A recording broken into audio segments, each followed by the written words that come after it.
Mga kasari, so for today's video ay ito lang po muna ang ating video for today. So ito po, i-flex ko lang yung gawa namin ng anak ko na maskara. So project po nila to sa kanilang mape. So pasensya na po mga kasari, wala pa po tayong uploads sa ating channel kasi po busy po ngayon kasi by next week ay periodical na nila. So kailangan ko pong tulungan ng anak ko sa kanyang mga project.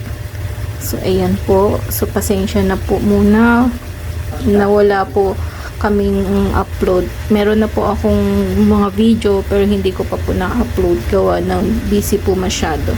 So ito po ang kanyang project. Ang team niya po ay Philippine Mas. Ayan. So, pwede to sa trend.